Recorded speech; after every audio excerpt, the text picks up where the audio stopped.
So hello hello hello everyone, welcome back. My self राशि। तो already हमने previous videos में बहुत सारे टॉपिक्स कवर कर लिए हैं। हमने प्रीवियस वीडियो में अपना पहली बार एग्जीक्यूशन करके देख लिया था कि हम सी लैंग्वेज में प्रोग्राम कैसे करते हैं। हमने फाइनली एक पहला प्रोग्राम देख लिया था। आई होप आपको अच्छा लगा हो, समझ में आ गया हो, और आपने अभी तक विजुअल स्टूडियो कोड और मिंजी डब्ल्यू जो मैंने आपसे बोला था आपने डाउनलोड कर लिया होगा। अगर कोई इशू आया नहीं होगा वैसे, ठीक है। अगर वहां तक आपको सारी चीजें क्लियर हो गई हैं, आपको सब कुछ समझ में आ गया है, तो अच्छी बात है। अगर नहीं समझ में आया तो आप एक बार वीडियोस फिर से देख लो, समझ में आ जाएगा। बट वीडियोस को बीच में से मत देखना, एक बार लाइन बाय लाइन ऑर्डर में देखना, क्योंकि चीजें एक के बाद एक क्लियर होंगी। एक बार एक ना लिंक देंगे वीडियोस, इसलिए। एंड अगर आपको कोई भी डाउट हो तो आप प्लीज मुझे कमेंट सेक्शन में बता देना, ठीक है। तो ये हमारा पार्ट 6 है, और ये बेसिकली हमारा यूनिट 1 की लास्ट वीडियो होने वाली है। हमारी यूनिट 1 यहाँ खत्म हो जाएगी यहाँ पे फाइनली। तो ये हमारी लास्ट वीडियो है, ठीक है। हमने जो लास्ट वीडियो थी ना, हमने उसमें डेटा टाइप्स के बारे में डिस्कस करा था। और जो हमारे डेटा टाइप्स के, मैंने आपको बता दिया था डेटा टाइप बेसिकली होता क्या है कि किस टाइप का डेटा आपका स्टोर कर रहा है वेरिएबल, वही हमारा डेटा टाइप है। और आपको याद हो, मैंने लास्ट वीडियो में ना एक फ्लो चार्ट भी बताया था। फ्लो चार्ट बेसिकली आपको मतलब बताया था कि डेटा टाइप्स 3 तरीके के होते हैं। प्रिमिटिव होते हैं, डेराइव्ड होते हैं, यूजर डिफाइंड होते हैं। और प्रिमिटिव हमारे मोस्टली पूछे जाते हैं, तो मैंने आपको बताया था प्रिमिटिव कौन से होते हैं। इंटीजर्स होते हैं, कैरेक्टर्स होते हैं, फ्लोट होते हैं, डबल फ्लोट होते हैं। तो अब हम इसको ना थोड़ा डिटेल में पढ़ रहे होंगे। पहला है हमारा इंटीजर डेटा टाइप। क्या होता है? The integer data type in C is use to store the integer numbers. Integer numbers आपको पता है, आपने छोटे में पढ़े होंगे। Any number which is including positive, negative, zero without decimal part, यानी कि 1 2 3 4, कोई डेसिमल पार्ट नहीं होना चाहिए। पॉजिटिव, ये हमारे पॉजिटिव, नेगेटिव भी हो सकते हैं, लाइक -1 -2 -3, नेगेटिव भी हो सकते हैं, जीरो भी हो सकता है, बट डेसिमल पार्ट नहीं होना चाहिए। और जिनका साइज होता है, साइज क्या होता है? 4 बाइट्स का। आपको पता होगा कि मेमोरी के अंदर सबसे छोटी यूनिट ना बिट होती है। क्या होती है? बिट। और आपको पता होगा कि 1 बाइट में कितना होता है? आपकी 8 बिट्स होती हैं, ठीक है। आपकी 8 बिट्स होती हैं। ये बहुत बेसिक चीजें आपको पता होनी चाहिए, ठीक है। तो यहाँ मैंने बोला 4 का है, यानी कि 8 × 4 32 बिट्स हैं, ठीक है। और ये वाली ना चीज बहुत इंपॉर्टेंट है, याद रख लेना, क्योंकि ना ये क्वेश्चंस में पूछ लिया जाता है। अभी मैं आपसे ना आगे क्वेश्चंस के बारे में डिस्कस करूंगी ना, वहां पे ये चीजें पूछ ली जाती हैं। तो याद रखना, इंटीजर का साइज क्या होता है? 4 बाइट्स होता है। 1 बिट हमारी बहुत छोटी यूनिट होती है टाइप, ठीक है। 1 byte is equal to 4 bits, यानी कि 32 बिट्स, ठीक है। तो इंटीजर आपका कैसा डेटा टाइप है? इंटीजर आपका स्टोर करते हैं इंटीजर नंबर। वो पॉजिटिव भी हो सकते हैं, नेगेटिव भी हो सकते हैं, जीरो भी हो सकता है। और इनका जो साइज होता है वो होता है 4 बाइट्स, ठीक है। फिर हमारा कैरेक्टर डेटा टाइप।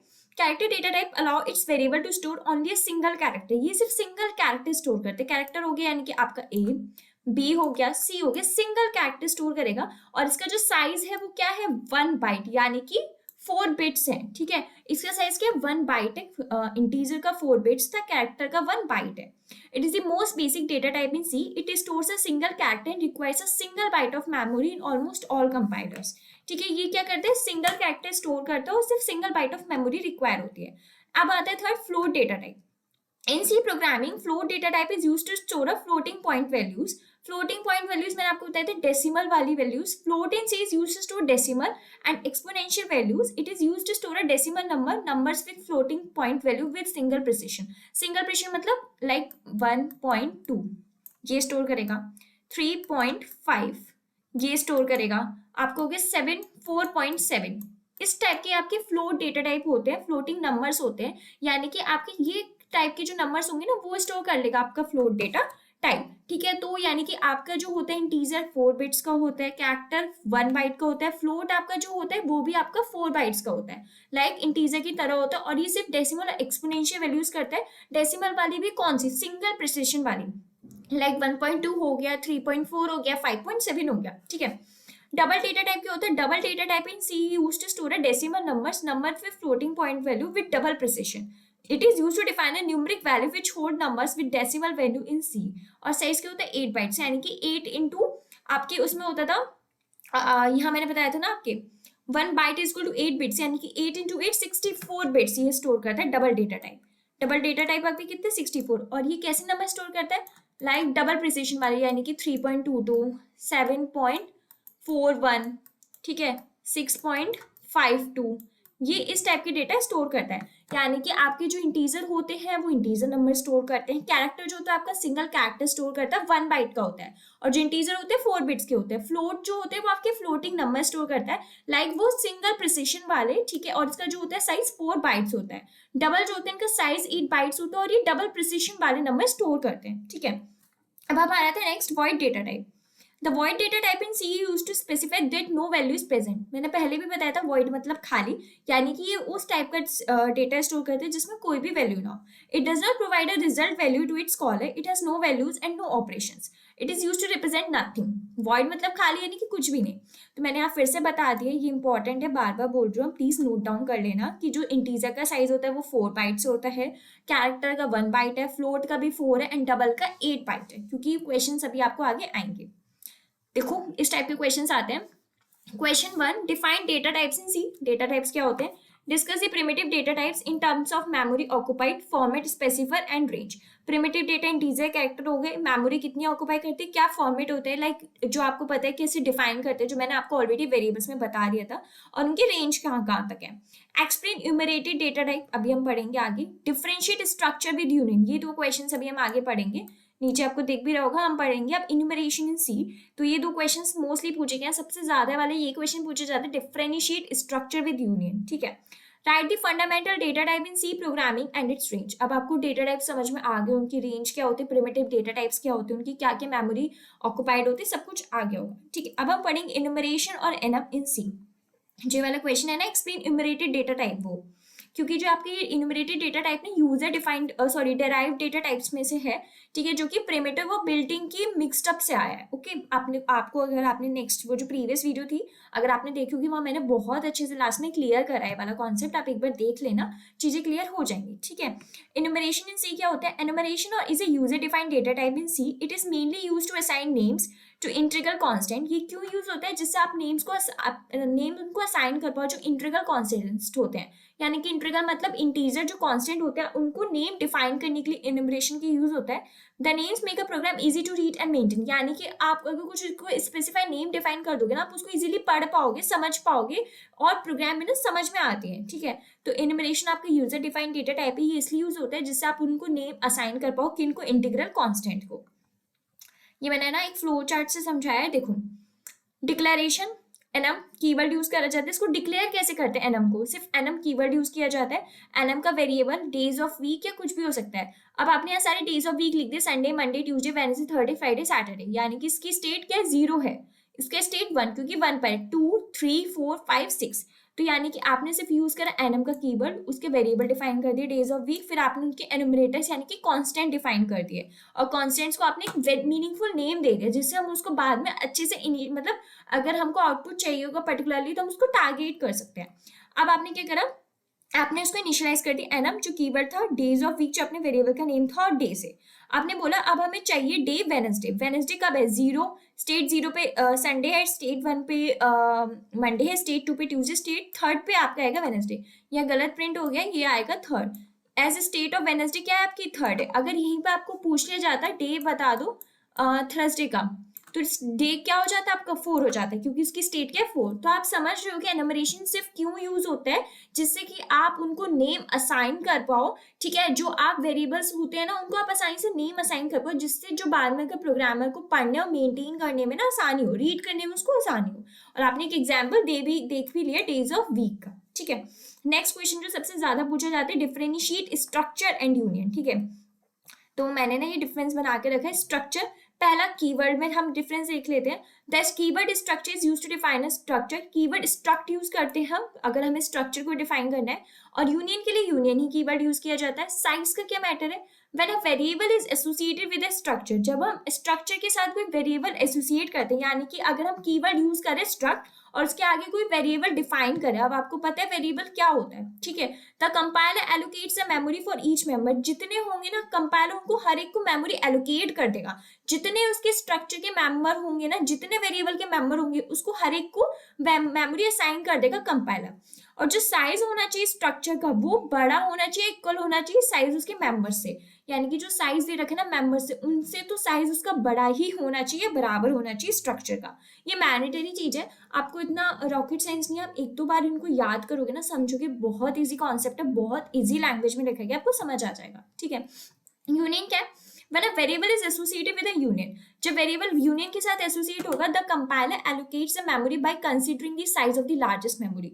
उधर आप देख रहे थे बेसिक डिफरेंस क्या था, कंपाइलर किस बेस पे मेमोरी एलोकेट कर रहा था, हर एक बेस पे एलोकेट कर रहा था हर एक मेमोरी को, बट यहाँ पे हर एक को नहीं मिल रही, यहाँ पे क्या बोल रहे हो, उसकी साइज जो होगा लार्जेस्ट मेमोरी, जो उस कंपाइलर की जो उस कंसीडर करेगा साइज उसकी लार्जेस्ट मेमोरी की जो वेरिएबल एसोसिएट हुआ है, उसके बेस पर कंपाइलर उसको मेमोरी एलोकेट करेगा। तो जो साइज होना चाहिए यूनियन का वो इक्वल होना चाहिए साइज ऑफ लार्जेस्ट मेंबर से, जिससे उसको मेमोरी एलोकेट हो पाए, ठीक है।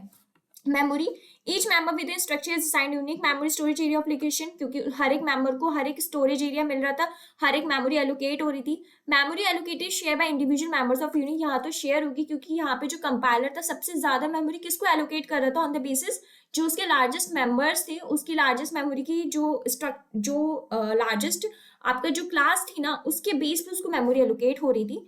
Altering the value of a member will not affect other members of the structure. Altering the value of any of the member will alter other member value, क्योंकि इनको memory divide नहीं है, बस structure को मेमोरी डिवाइड है ना, तो उनको तो कुछ फर्क पड़ेगा ही नहीं, मेमोरी ऑल्टर भी होगी तो। Individual memory can be access at a time, हर एक टाइम पे इंडिविजुअल मेमोर एक्सेस हो सकती है क्योंकि उनके पास अलग अलग मेमोरी लोकेशंस है, बट यहाँ पे एक ही बार में होगा, क्यों? क्योंकि वो एक ही मेमोरी शेयर कर रहे हैं। Several members of a structure can initialise at once, but यहाँ पे एक ही मेंबर होगा, ठीक है।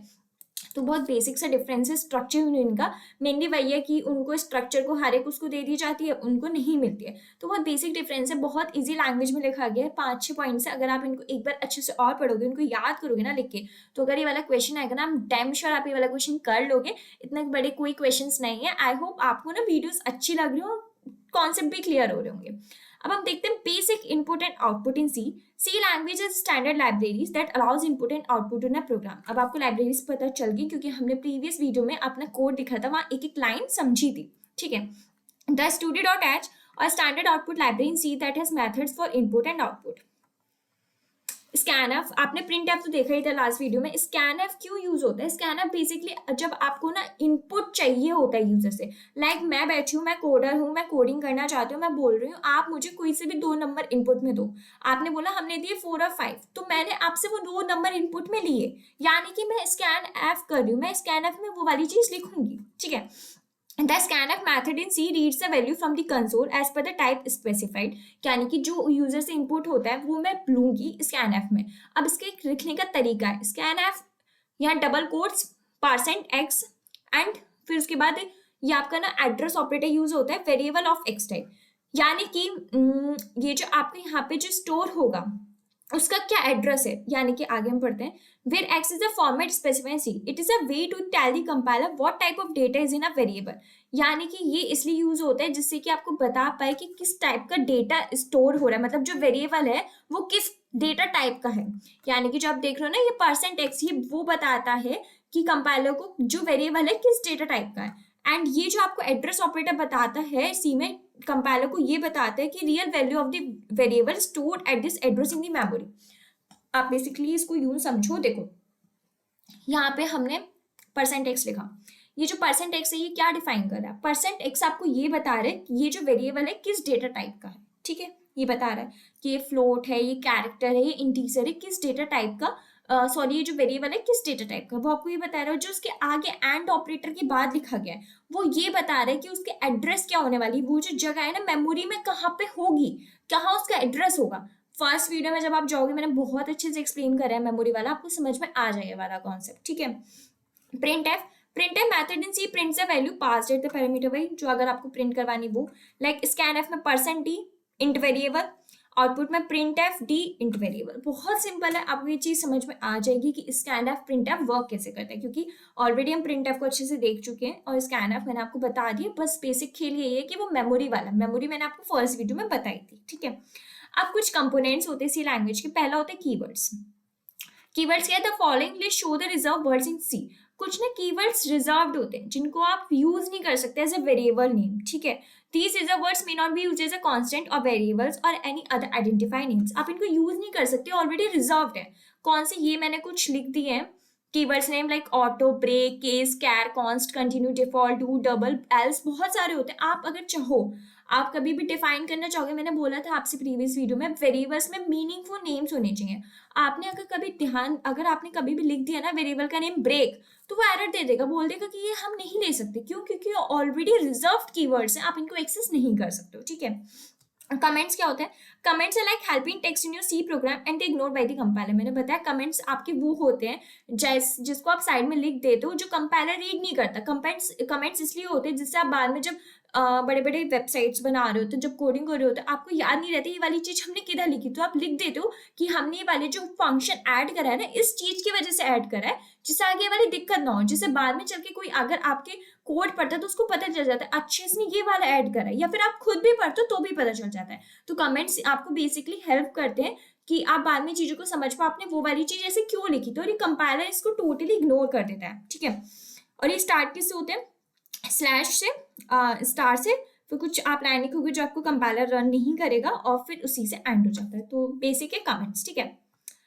Semicolons in a C program, the semicolon is statement terminator. Semicolon आपको याद आ रहा होगा, मैंने आपको बताया सिंटेक्स एरर होता है, ठीक है। That is each individual statement must be ended with semicolon, it indicates the end of one logical entity. आपको ये पता है हर जो स्टेटमेंट होता है ना सेमीकोलन से एंड होता है, और ये क्यों होता है? क्योंकि इंडिकेट करता है कि जो आपकी एंड हो गया लॉजिकल एंटाइटी का। और अगर आपको याद भी होगा सेमीकोलन एक हम नहीं लगाते तो हमें सिंटेक्स एरर भी आ जाता है, ठीक है। आइडेंटिफायर्स क्या होता है? A C identifies a name used to identify a variable, function और any other user defined item. And identifier starts with the letter A to Z. आपके आइडेंटिफाई क्या होते हैं? एक ऐसे नेम होते हैं जिसको आप यूज करते हो अगर आपको वेरिएबल आइडेंटिफाई करवाना है, फंक्शन करवाना है, या कोई भी यूजर डिफाइंड होता है तो आप आइडेंटिफायर्स के यूज करते हो। आइडेंटिफायर्स आपके कोई भी हो सकते हैं, आप उनको लोअर केस लेटर से भी लिख सकते हो, अपर केस लेटर से भी लिख सकते हो, अंडरस्कोर से भी लिख सकते हो, या फिर जीरो वगैरह कोई भी डिजिट्स आ सकती है। इसमें कोई भी वो होते हैं ना रेस्ट्रिक्शंस टाइप, वो नहीं है। आप इनको स्मॉल केस से लिखो, अपर केस से लिखो, आप किसी उससे भी लिख सकते हो आइडेंटिफायर्स को, ठीक है। तो फाइनली हमारी प्लेलिस्ट ये खत्म हुई। प्लेलिस्ट खत्म नहीं हुई है, प्लेलिस्ट की पहली जो वीडियो थी ना हमारी यूनिट 1, हमारी फाइनली कवर हो गई। हमने सारे मेन टॉपिक्स पढ़ लिए हैं, सब कुछ कर लिया। आई होप आपको मजा आया होगा। यूनिट 1 में हमने बेसिक पढ़ लिया है। अब हम फाइनली ना प्रोग्रामिंग में जा चुके हैं। अब हम हमारी जो नेक्स्ट वीडियो होगी ना यूनिट 2 जो हम स्टार्ट करेंगे, उसमें और नए नए हमारे जो वर्ड्स होंगे, नए नए जो टर्मिनोलॉजीज होंगे, हम वो सीख रहे होंगे। तो आई होप आपको मजा आ रहा होगा, आपको यूनिट 1 अच्छी लगी होगी। सो मुझे कमेंट सेक्शन में बताना आपको यूनिट 1 कैसी लगी, कैसा आया, क्या मजा आया, कौन सा अच्छा लगा। So till then keep learning, keep exploring.